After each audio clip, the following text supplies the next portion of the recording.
small schools in this city, primarily schools with people of color, students of color, are not getting the athletic programs that white schools in this city are getting. And we want to point to some of these inequalities as we talk about resources and why we don't want not only the 1,000 new cops that are being proposed for the city. We don't want one more cop. We actually want less cops because we want to start to get all that money. We want that to go to things like schools and sports. We want that to go to things like small student and youth job programs, education, books for our children. My kids come home with just printouts of their textbook because they don't get real textbooks in their school. So we want to talk about the fact that our communities are not getting real investment, and cops is not a real investment. Culture is an investment. People of color are the things that breathe life into this city. Capoeira comes out of slavery. It came out of the colonial era in Brazil. All right, it's an African-Brazilian manifestation. It's a cultural manifestation. And I think it's proper that we start off this evening with a little bit of capoeira because, capoeira reminds us of why we fight. It reminds us of why we have to remain vigilant. It reminds us of why we have to remember why we practice these arts, these martial arts. All right, where they came from, why they came. Santo Antônio, eu quero água. Santo Antônio, eu quero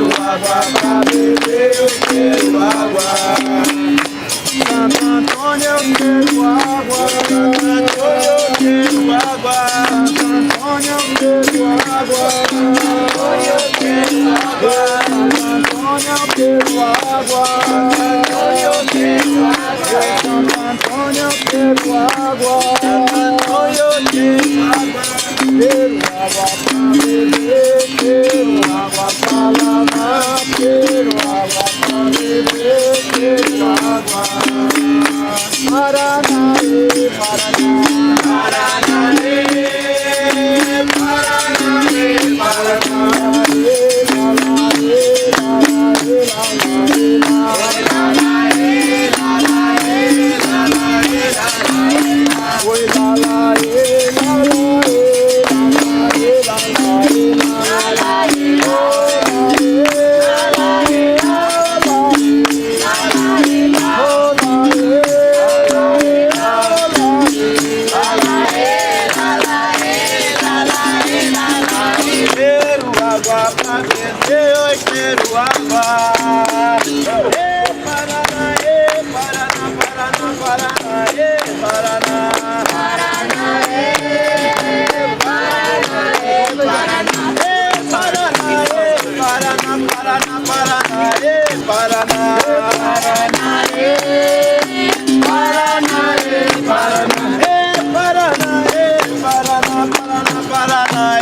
Paranaê,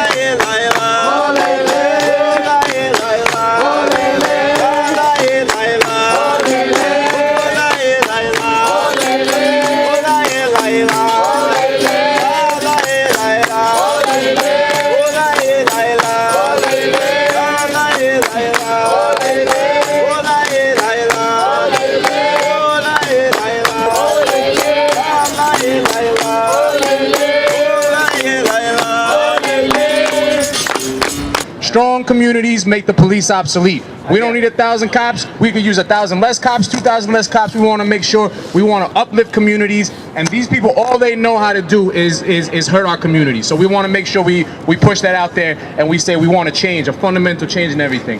Actually, you could let them know these are children from our cities. This is a graduate. He's a city kid. He takes capoeira with me. All right. My little sister right here, she comes from the LES. If you guys want to know, the biggest housing projects, one of the largest housing projects in the United States of America is on the Lower East Side.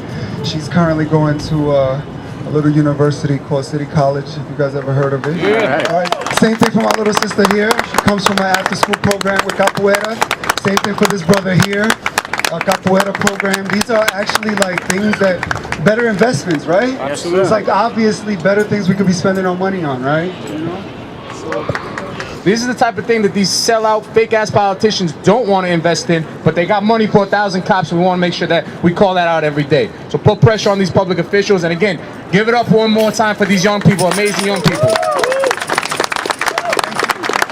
I wanted to bring up two people that I know are here right now. Joshua Lopez, whose uncle, John Collado, was killed in 2011, right? By the NYPD, shot by Detective James Connolly, his name? James Connolly is his name, Detective James Connolly, and of course he's still on the job. Of course he's collecting taxpayer money. Probably even got killed promoted. John Collado, okay? And I'm gonna let this brother who's been out and really pushing to make sure these names are not forgotten. We know the names that are more recent. We know the names that have been highlighted in the last couple of months, but we got to go all the way back. I mean, this goes back before I was born, but this is also a case that I think needs to be highlighted as well. Brother Joshua. Thank you. Thank you. My name is Joshua Lopez, and I'm the nephew of John Collado, which was killed by undercover officer James Connolly, September 2011. And my uncle was just breaking up a fight, and the undercover cop that killed him never identified himself as a police officer.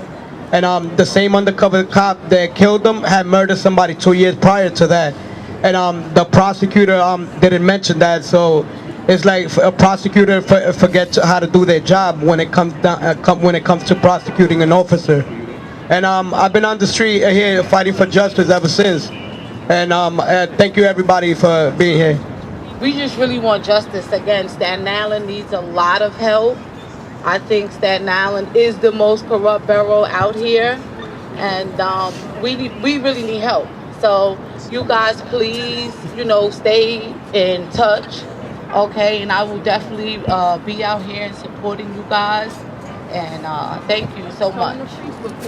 Oh, you guys could look up the legacy Aragona left behind for the next march will be out in Staten Island. I love subway performers. When I see people performing, I say, yo, they're bringing culture to my community. Let's give it up to all subway performers. All subway performers. Every variety, they're bringing arts and culture, the things that are being sucked out of this city, the same things that have been sucked out of every corner on this block in this city.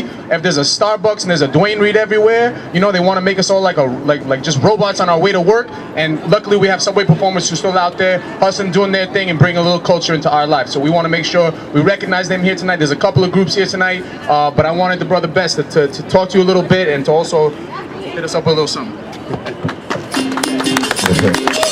How's everyone feeling? All right. Basically, the beautiful thing about just subway performing is that I get to change the energy of the train, no matter who you are, whether you're white or black, and we're all in that one space, and I get to share a little energy with you, and I change days every day. So it's kind of puzzling, especially for the younger performers that dance, that you would turn that into a crime. And they have to spend the night in jail when really you should be cultivating their spirit.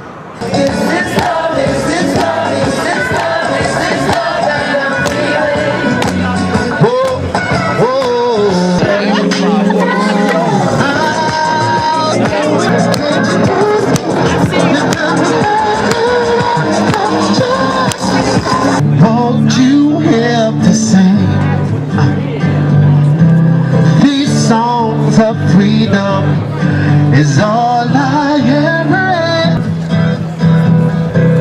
Redemption song, redemption song, redemption songs. Oh, oh, oh, oh, oh. When I was young, this is what it was like before we was being targeted with stop and frisk. This is what it was like before we was being targeted by broken windows policing. This is what it was like before they created the impact unit with all these officers that never been in our community and don't even know our community, come into our community and treat us all like criminals and thugs. So let's not get that confused. We're not here to entertain these pigs. We're here to entertain ourselves. This is the reality. You understand? I don't give two shit about them shaking their head and feeling happy with these songs. That's not what this is about. This is about to show how how community could be if they get together.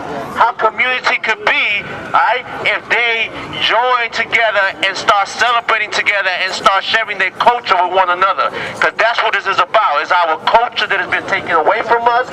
It is our daily lives that has been taken away from us.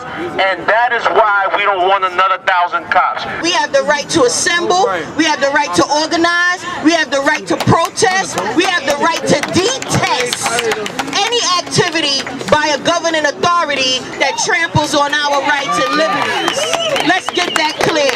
In between all the break dancing and singing and all that, this is about our rights, so we're going to stay focused. And since we have the attention of the NYPD at their headquarters, we're going to make that known. That we have the right to organize, we have the right to galvanize, we have the right to protest, and we have the right to detest any activity by a governing authority that tramples on our rights. I'm saying it again. Okay? And that goes for all young people out here. Make sure that nobody tramples on your rights. I'm 39 years old today, but I look to the young people as our future to keep going forward with keeping our rights intact. And they must remain intact. It ain't about standing on line for the Oreo 5s. It's about standing on line for your rights. Okay? Alright?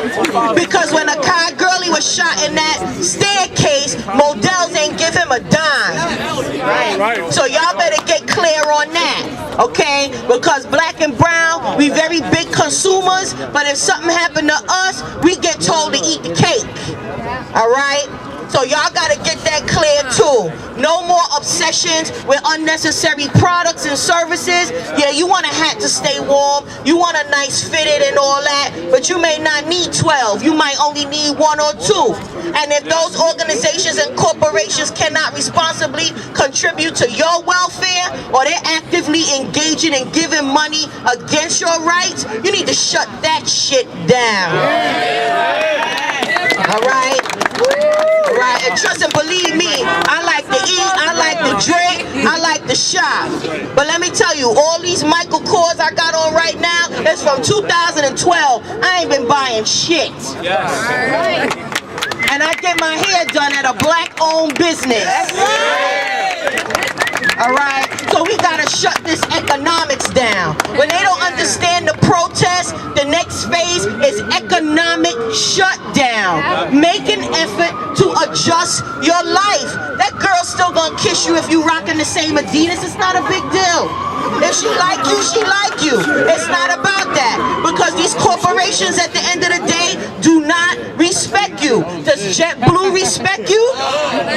Okay? The Yankees, all y'all walking around with Yankee fitteds, they don't respect you.